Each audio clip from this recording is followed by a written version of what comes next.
why to jẹ́ pé marriage wa kò last money? Because now we have to figure out the problem and then we provide solutions.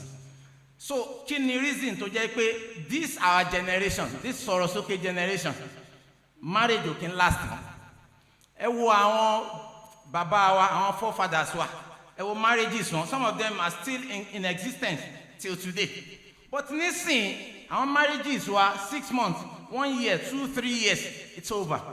Why tó ṣe rí bẹ́ẹ̀?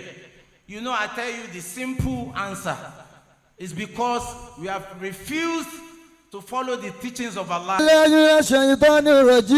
MashaAllah. Bismillahirrahmanirrahim. Allahu la ilaha illa huwa al qayyum. It's going to mount the podium. The man you are seeing on the podium.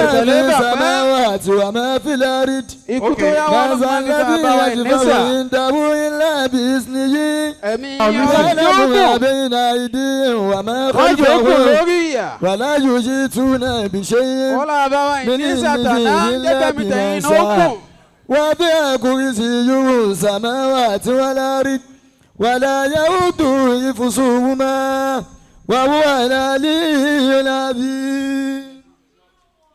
أعوذ بالله من الشيطان الرجيم. بسم الله الرحمن الرحيم.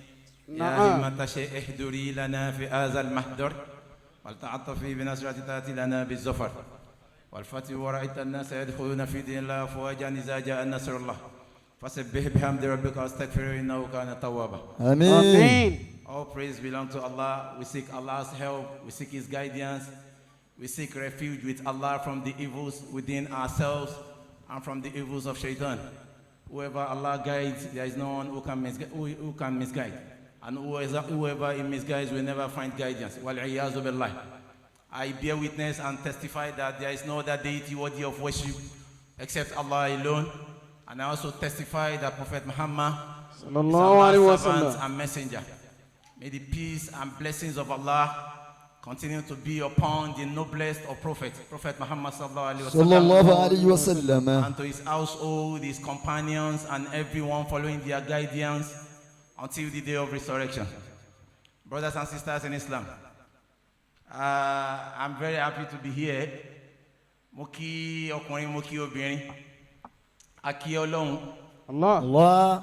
Atoro alikun ike àti ìgẹ̀ fún aṣáájú ẹ̀dá Ànábì wa Muhammad sallallahu alayhi wa sallam. Ìkẹ́ náà kó máa bá gbogbo àwọn sàhábà àti gbogbo àwọn ará ilé Ànábì àti gbogbo àwọn tábìín àtàwọn tábìín.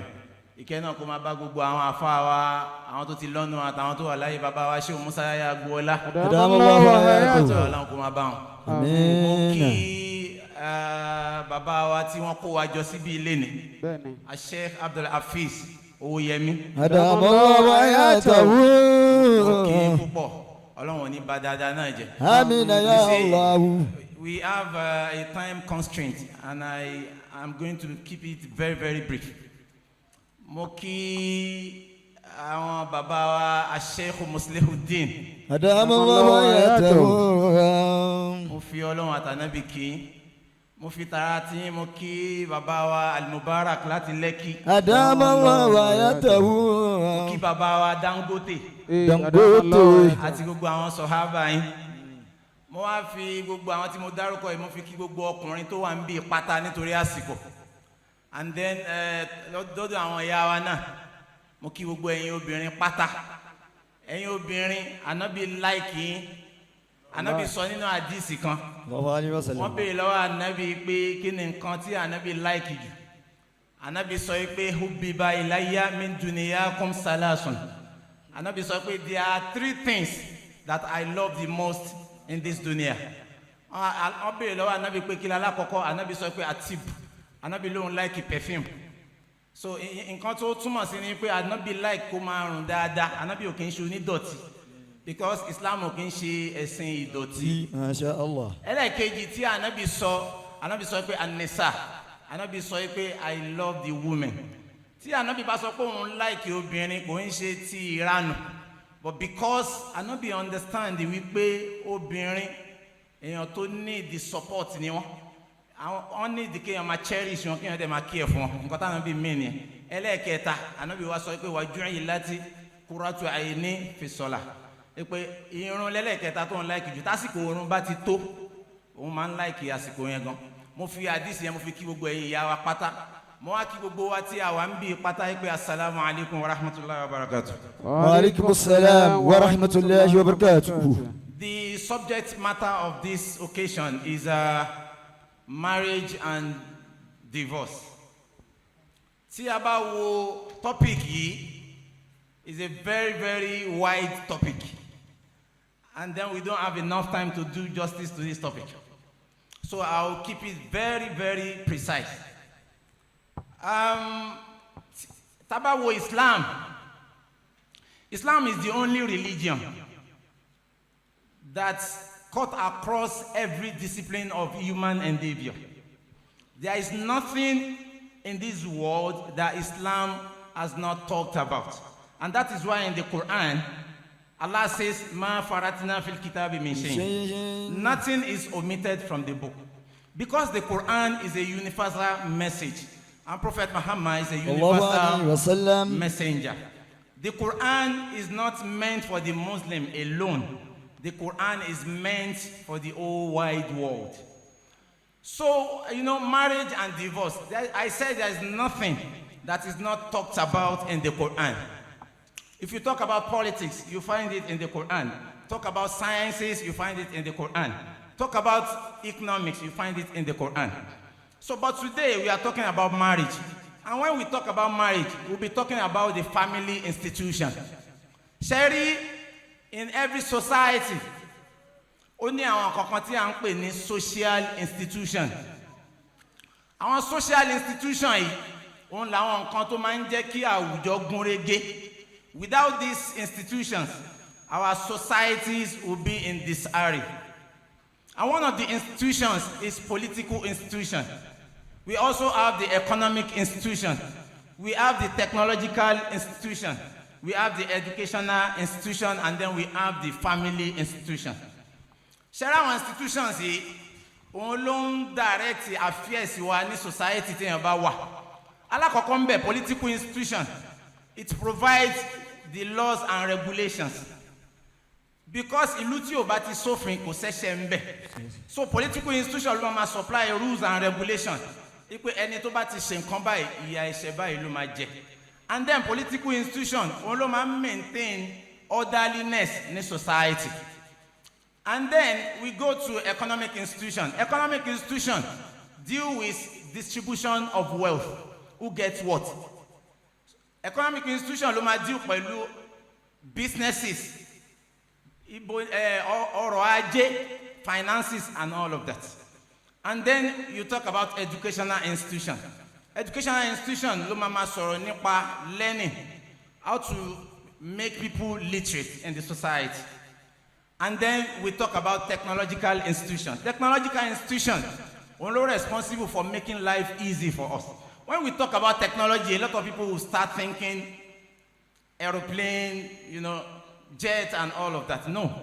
We start from simple technology like spoon, like this microphone. Because imagine, ìgbà tí life kọ́kọ́ bẹ̀rẹ̀, ọwọ́ làwọn èèyàn fi ń jẹun. And we said technology is meant to make our lives easy. So, ìgbà tí ṣíbí dé spoon yẹn jẹ́ a form of technology láti wá make it easy to feed ourselves. And now to the family institution.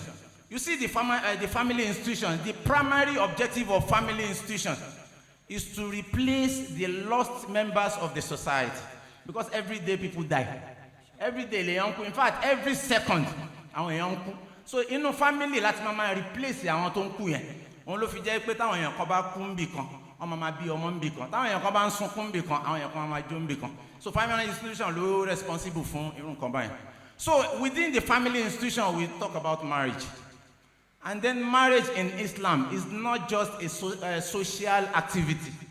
Marriage in Islam is worship. It's a form of worship. You agree with me?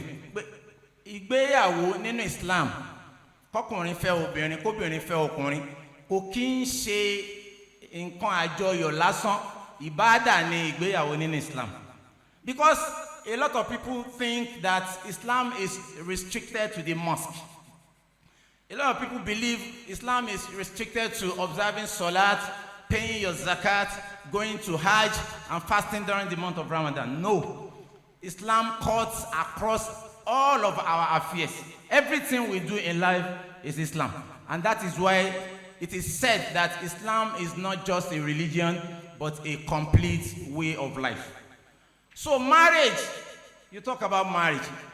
You see, because of time, I'm trying to, make it snappy. Sherry, marriage, ẹ jẹ́ ká béèrè question kan lọ́wọ́ ara wa. Why tó jẹ́ pé marriage wa kò last mọ́ nísìn? Because now we have to figure out the problem and then we prefer solutions. So, kí ni reason tó jẹ́ pé this our generation, this sọ̀rọ̀ sókè generation, marriage ò kí ń last mọ́? Ẹ wo àwọn bàbá wa, àwọn forefathers wa, ẹ wo marriages wọn, some of them are still in existence till today. But nísìn, àwọn marriages wa 6 months, 1 year, 2, 3 years, it's over. Why? Why tó ṣe rí bẹ́ẹ̀? I tell you the simple answer is because we have refused to follow the teachings of Allah and the Prophet. That's the simple answer. In Kanto Fanania, because I have said that the Quran said, Ma faratina fil kitabi min shay. Nothing is omitted from the book. Everything is carefully described in the Quran. Gbogbo nǹkan ọ̀rọ̀ ayé wa ló wà nínú Quran. Quran tí wàá sọ fún wa. If you want to get married, there are prescriptions. The Prophet, in his traditions, has given recommendations if you want to get married. Tí a bá fẹ́ marry, Ànábì ti sọ fún wa how to go about it, the kind of person you can get married to. Okay, I bring one hadith. The Prophet says, Sunka wal mar'a li arba. Ànábì jẹ́ kó yé wa pé people get married to women for 4 reasons. A lot of people misconceive this particular hadith. Wọ́n máa ń tu wípé Ànábì ní pé ká marry fún nǹkan mẹ́rin. No. The Prophet said people get married for 4 reasons. Limaliha. A man can decide to get married to a woman because of her money. If the woman is rich, it is allowed in Islam. Lijamaliha. The second reason why people get married is because of beauty. This is very common. Because of beauty. It is allowed in Islam. People get married because of beauty. And the third one, linasabiha. People get married to women because of their family background. You can say because our father is an imam, our father is a politician, our father is a king. It is allowed in Islam to get married for that reason. The last one, lidiniha, because of religion. People get married to people because of piety, because the woman is pious. And here the recommendation of the Prophet. The Prophet says, Fasfar bizati din. I will recommend the one who is religious to you. So what this means is that if you are getting married to a woman because of her beauty, ensure this woman is religious. Without religion, there is nothing. Because that beauty can fade away at any time. So gbogbo nǹkan yòókù tá à ń wò tá máa fi ń fẹ́ obìnrin, àwọn kìíní yẹn àwọn nǹkan tó lè tán ni. Kullu shay'in fani. Wayabqa wajhu rabbika Zul jalali wal ikrami. So gbogbo nǹkan ló máa tán láyé Quran ló sọ bẹ́ẹ̀. Owó máa tán, ẹwà máa tán, family background náà lè bàjẹ́. Ṣùgbọ́n ẹ̀sìn, Ọlọ́run lẹ̀sìn. Ẹni tó bá ti ní ẹ̀sìn ó ti lọ́lọ́run ni. So Ànábì wa recommend fún wa yìí pé especially àwọn ọkùnrin wípé tó bá fẹ́ fẹ́ obìnrin ẹ̀sìn ni ó wò. Ǹjẹ́ gbogbo wa wo ẹ̀sìn mọ́ lẹ́nu? Ọ̀pọ̀lọpọ̀ wa ṣe bí di obìnrin là ń wò. Ẹlòmíì tó bá ti rí di wọ́n ti ṣépè fún ọkùnrin mi. Tó bá ti fi lè rí di obìnrin báyìí lákàyè ti lọ ni. Masha Allah. Ó máa kì mọ́ ilẹ̀ pé mo ti fẹ́ náà sẹ̀. Ṣé nǹkan tá Ànábì ni òwò nìyẹn tó bá ti wá wò tó bá ti wá àìmọye tó bá ti lọ tó ti sá marathon tó bá padà yàwó máa wá sùn ara nǹkan tó ń fa divorce ni. Because a tẹ̀lé nǹkan tí Ànábì ni a tẹ̀lé. Ẹlòmíì dẹ̀ ni wọ́n ti ṣépè complexion fún tó bá ti rí ọmọ tó pupa báyìí tí ẹ ti bá yẹn. So our problem tá ní lélẹ̀, we marry for the wrong reasons. That's what I'm trying to say. Reason tá fi marry ó wrong gan. Sherry, mo ń sọ pé marriage ìbádà ni a fi ń sin Ọlọ́run. Because tí bá sọ pé marriage ìbádà ni, when I say marriage is worship, you'll be asking yourself, how is it? How is it so? Okay, if you say you are worshiping Allah, where is the Allah you are worshiping? Bring him out from me. What's the essence of worshiping someone you cannot see? So worship, you worship Allah through people, through His creatures. You worship Allah through your parents by not disrespecting them. You worship Allah through your wife by taking good care of her. You worship Allah through your children by raising them properly. You worship Allah through your friends by being loyal to them. You worship Allah through this gathering by attending where the words of Allah is being recited. That's the way to worship Allah. So your salah means nothing. Your fasting during the month of Ramadan means nothing if you don't respect people. If you don't give people their rights, that means your salat is nothing. If you abuse people all the time, if you rip people off their properties, you swindle people. So what's the essence of your salah and your fasting? So worship, you worship Allah. This is, if you talk about Allah, Allah is everything you can see. It's in the Quran. Allah says, "Huwa zahiru wal batin." Allah says, "I'm everything you can see." So marriage is worship. So in what Montreal a reason tí our marriage will last money is because we do not follow the book. We do not follow the recommendation of the Prophet. Now I jump to the duties of the spouses. When you eventually get married, a man and a woman, there are 3 categories to these duties. Number 1 is the mutual duties. The duties that a man and a woman must fulfill. One of them is forgiveness. We need to learn to overlook each other's mistakes. That's one of the problems we have. When your wife offends you and you start saying, lie, she has to go, I'll never listen. What if Allah does the same to you? Don't you offend Allah? What if Allah says, okay, you have offended me and you are begging me and I'm not going to listen? And I've rejected you. Go away. What if Allah does that to you? So why can't you forgive your woman? So forgiveness is number 1. The woman too needs to find a way to forgive their husband. This is a mutual thing. We have to learn to forgive and overlook each other's lapses. You know the problem? We talk about past. Everyone has a past. So why don't you overlook them? And then another problem is when you meet each other, when you want to get married, talk about your past. Tell your spouse your past. Because don't let him find out on his own. That would be very dangerous. Imagine you have a child. A woman has a child before getting married, and you have refused to disclose that to your potential husband. That's wrong. Whatever you have done in the past, tell your potential husband. If he wants to marry you, he has to marry you with your shortcomings. You know? So this is very important. We need to tell each other our past.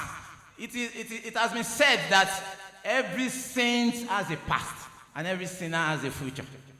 If you are a saint today, then you have a past. There are things you've done that you are not proud of today. So, you know, some of the problem is we don't overlook each other's laps. And you will never find a perfect person, even if you go to the moon. Even the angels are not perfect, if you don't know.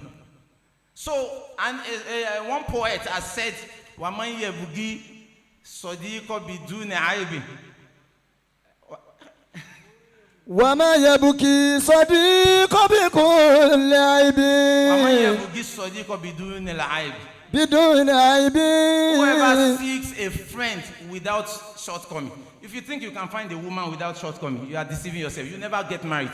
And as a woman, if you think you can find a man without shortcomings, that means you will never get married.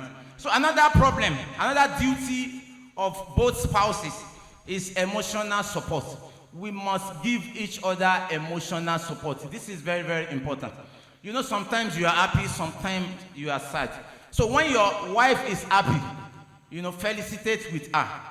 Celebrate with her. Some men will be sad if their wives win contracts.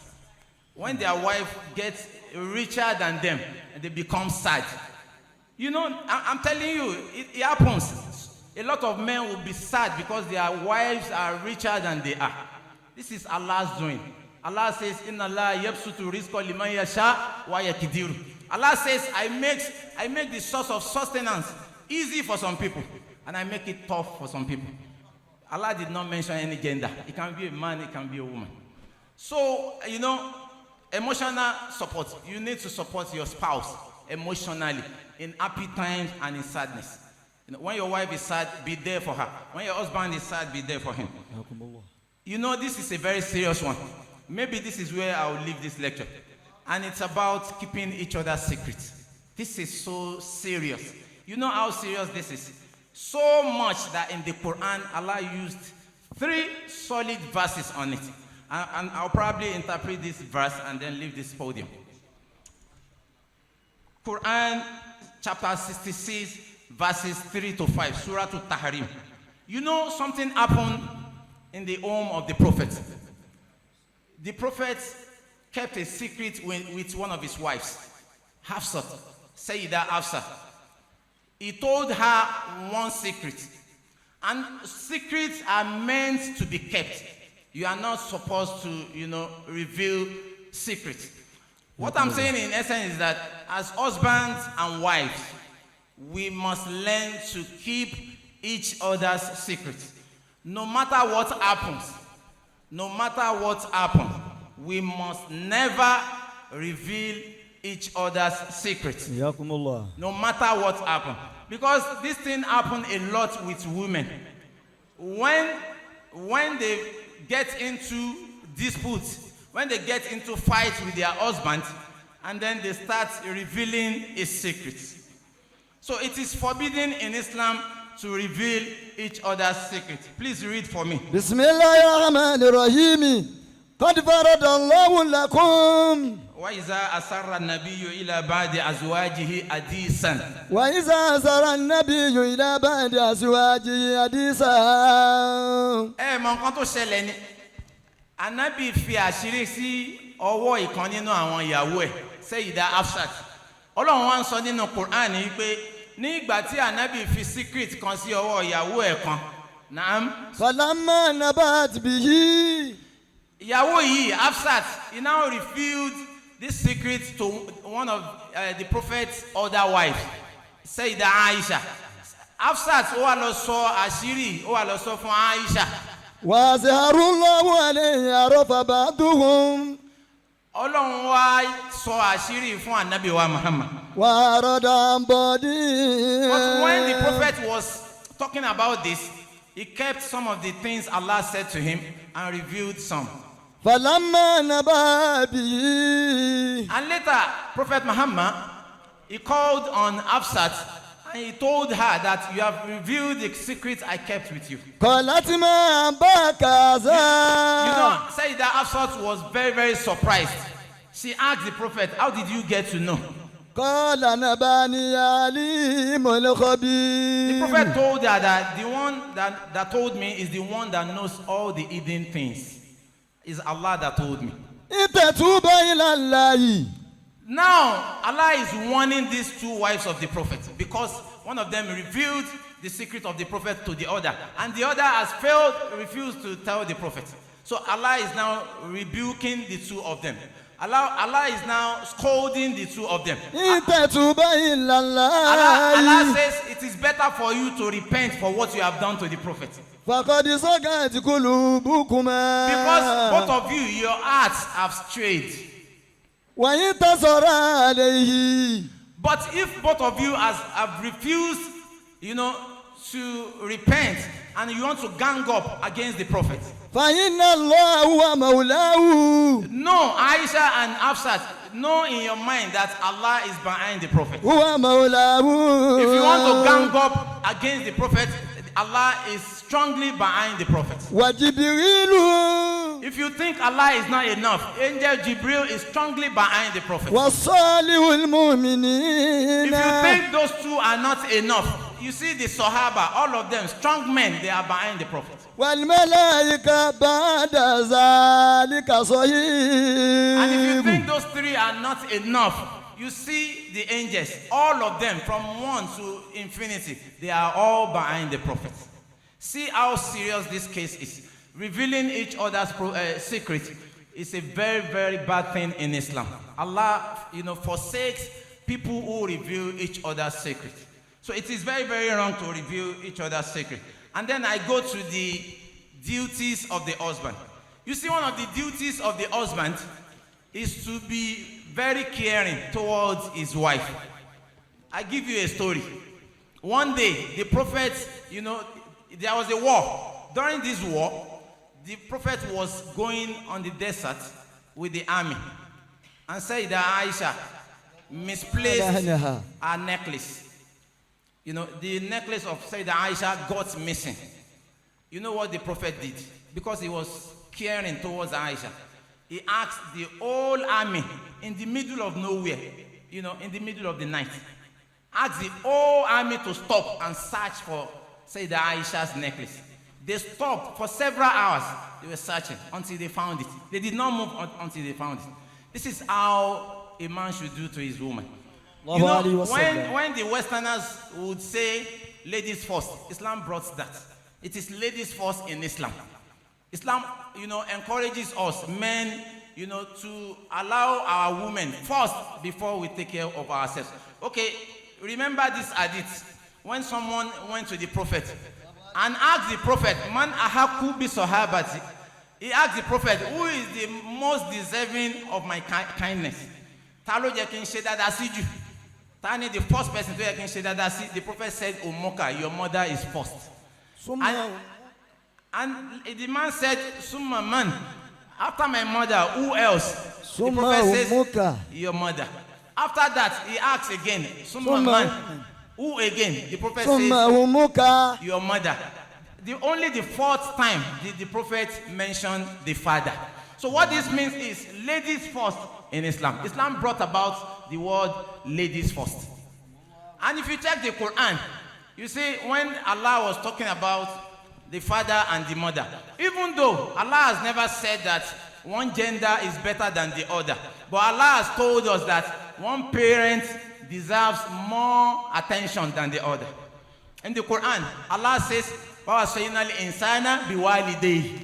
says, we have forewarned humans as regards their parents.